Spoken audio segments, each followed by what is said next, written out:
आप सभी को गुड आफ्टरनून। गाबा सर बताइए इस समय क्या ट्रेड होगी, बाय या सेल?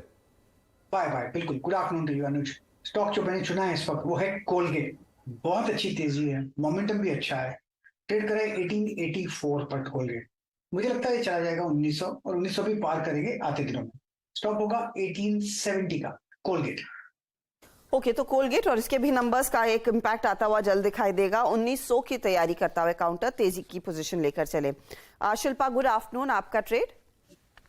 Good afternoon everyone. मेरा अभी का ट्रेड रहेगा लॉन्ग साइड में ओएनजीसी। ओएनजीसी ने जस्ट 170 के ऊपर एक ब्रेकआउट अटेम्प्ट हुआ है और उसको सस्टेन भी कर रहा है, तो यहाँ पे रिस्क रिवॉर्ड बहुत फेवरेबल है। आपको स्टॉप लॉस 170 के जस्ट नीचे लगाना है और टारगेट्स ऑफ 175 टू 177। हमने इसको प्रभुदास लीलाधर में भी 175 का कॉल ऑप्शन और 000 दिया हुआ है, आप उसमें भी पार्टिसिपेट कर सकते हैं। ओके, ओएनजीसी 171 पे बाय शिल्पा जी का। और इससे पहले जो प्रकाश सर ने कोलगेट का जिक्र किया था, शायद सर एक बात बताना भूल गए। कोलगेट 1885 पे आज अपने करियर के सर्वोच्च स्तर पे all time high for Colgate.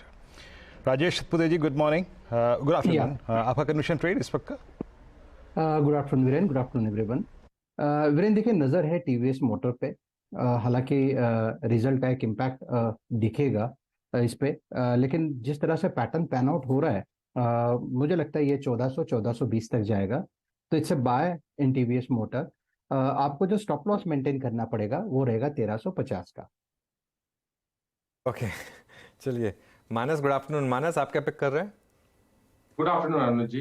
तो देखिए, चंबल फर्टिलाइजर्स पे ध्यान दीजिए, क्योंकि यहाँ पर स्टॉक ने बेस बनाया है 262-265 की रेंज में। आरएसआई पे देखेंगे तो वहां पर आपको पॉजिटिव डाइवर्जेंस भी दिखेंगे। आज स्टॉक ने 22 मूविंग एवरेज को रिगेन किया है।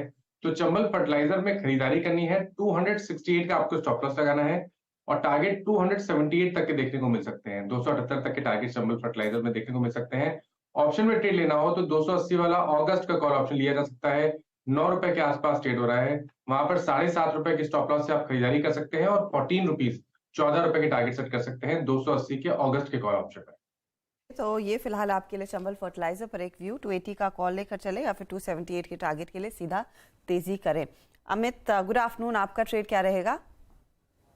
Good afternoon Harshita ma'am, good afternoon Anuj ji, Viren ji and everybody on the panel. Ma'am, इस समय का मेरा ट्रेड रहेगा भारती एयरटेल। भारती एयरटेल का हम स्ट्रक्चर देखें तो इसमें एक ब्रेकआउट आया था लगभग 870 के लेवल पे। उसके बाद हमने एक पुल बैक देखा अपना ब्रेकआउट जोन पे। वहां पे स्टॉक ने रिटेस्ट किया और वापस स्टॉक अपना 10 और 20 डेमा क्रॉस करके ऊपर की तरफ जा रहा है। इसने एक राउंडिंग फॉर्मेशन बनाया अपने मूविंग एवरेजेस में और काफी स्ट्रॉन्ग फॉर्मेशन है। 888 का इसका प्राइस है। टारगेट्स इसके रहेंगे लगभग 906 रुपए के और स्टॉप लॉस रहेगा 878 का। भारती एयरटेल जो पिछले हफ्ते से या फिर पिछले ट्रेडिंग सेशन से थोड़ी सी चाल अपनी मजबूत करने की कोशिश में था। 906 का टारगेट अब अमित लेकर चल रहे हैं। शरद, गुड आफ्टरनून, आपका ट्रेड क्या रहेगा? जी, मुझे लगता है इन्फोसिस करेक्शन के बाद एक डिसेंट बेट होनी चाहिए और एक कॉन्ट्रेरियन बेट की तरह यहाँ पे मुझे लगता है पोजीशंस बनानी चाहिए। जानी मानी बड़ी कंपनी है, हमारा ये मानना है कि आगे चल के जैसे जैसे नई अपॉर्चुनिटीज निकल के आती हैं, चाहे 5G में हो, चाहे आपके प्रोडक्शन में हो, या मेटावर्स से रिलेटेड कुछ अपॉर्चुनिटीज निकल के आए, या एआई से रिलेटेड अपॉर्चुनिटीज निकल के आए। इसके अलावा जो कंसल्टेंसी बिजनेस पे कंपनी का फोकस है, वहां से भी काफी फायदे लॉन्ग टर्म में आने चाहिए, कोर बिजनेस के लिए भी और बड़ी विंस के हिसाब से भी। डील विन ट्रैजेक्टरी में कोई स्लोडाउन हमें देखने मिला नहीं है और मुझे लगता है जो अमेरिकन रिसेशन का एक ओवरहैंग था वो एक आधी क्वार्टर में काफी हद तक रिसीड हो जाएगा। अगले क्वार्टर तक और ज्यादा रीजनेबल व्यू दिखने लगेगा। ऑलरेडी कुछ क्वार्टर्स में कितना रिसेशन आएगा नहीं आएगा उस पर भी शक होने लगा है लोगों को। तो मुझे लगता है अगले क्वार्टर तक और एक क्लैरिटी आ जाएगी, रेट साइकिल भी मोर और लेस रिवर्स हो जाएगा, जो बैंकिंग सेक्टर में स्लो डाउन था वो भी खत्म हो जाएगा, खास करके इंटरनेशनल बैंकिंग में। तो इस सब का फायदा इन्फोसिस को होना चाहिए। कमाई के हिसाब से हमें लगता है इस साल कंपनी लगभग 65 से 67 रुपए के आसपास की अर्निंग रिपोर्ट करेगी और अगले साल लगभग 75 रुपए के आसपास रिपोर्ट करेगी। तो 1750-1800 रुपए के लक्ष्य के हिसाब से इन्फोसिस। अच्छा, दो स्टॉक्स की बात करते हैं। एक टाटा कम्युनिकेशंस लेकर आइए एक बार जरा। फिर से स्टॉक डे हाई पर इस समय टाटा कम्युनिकेशंस का। और अगेन रिजल्ट के बाद पिछली बार भी इसने ऑलमोस्ट ऐसे मूव दिखाए थे, आज फिर से यहाँ पर मूव।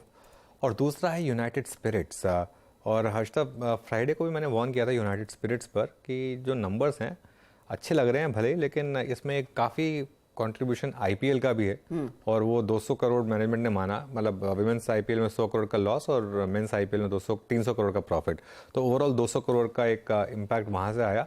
और प्लस ये आज काफ़ी, लेकिन फिर भी इतना नहीं गिरना चाहिए था स्टॉक, अनलेस मार्केट कुछ अज्यूम कर रहा है कि यहाँ से नंबर शायद थोड़े डिटीरिएट होंगे या कुछ होगा। तो 5.5% इस समय स्टॉक नीचे है। शरद जी, गुड आफ्टरनून, कोई व्यू आपका यूनाइटेड स्पिरिट्स को लेकर? देखिए, ब्रॉडली तो लॉन्ग टर्म व्यू मेरा पॉजिटिव है। शॉर्ट टर्म में हमें लगता है हम 1,000 रुपए के लक्ष्य लेके चल रहे थे, तो वहाँ लगभग स्टॉक आ गया है। बट लॉन्ग टर्म व्यू मुझे लगता है काफी पॉजिटिव रहना चाहिए। जनरली कंजम्पशन में एक अपटिक है, लार्ज स्टोर फॉर्मेट्स जो खुल रहे हैं उसकी वजह से एक नया कस्टमर सेगमेंट भी ओपन अप हो रहा है। और इसके अलावा मुझे लगता है जो ये हायर वैल्यू ब्रांड्स पे फोकस कर रहे हैं, ग्रेजुअली आपको रियलाइजेशन अपटिक दिखनी चाहिए। तो जैसे जैसे ये प्राइस बैंड ऊपर की तरफ मूव होता है, जनरली जो 500-600 रुपए वाली बॉटल्स कंज्यूम हो रही थी, अब जनरली वो कंजम्पशन बैंड ऊपर मूव कर रहा है। सिर्फ विस्की के बियॉन्ड भी लोग एक्सपेरिमेंट कर रहे हैं, जिसका फायदा इनको मिलना चाहिए। इंटरनेशनल ब्रांड्स इनके पास काफी सारे हैं, कम रियलाइजेशन वाले ब्रांड इन्होंने ऑलरेडी हाइव ऑफ कर दिए हैं। तो हो सकता है इमीडिएटली 6-8 महीने के लिए एक बारी पीक आउट हो गया हो, बट लॉन्ग टर्म में काफी बुलिश हूँ। मुझे लगता है ये एक ऐसी स्टोरी है जहां आपको वॉल्यूम ग्रोथ और मार्जिन इंप्रूवमेंट दोनों कंटिन्यूअसली दिखनी चाहिए अगली 2-3 साल एटलीस्ट। एक जरा स्टॉक लेकर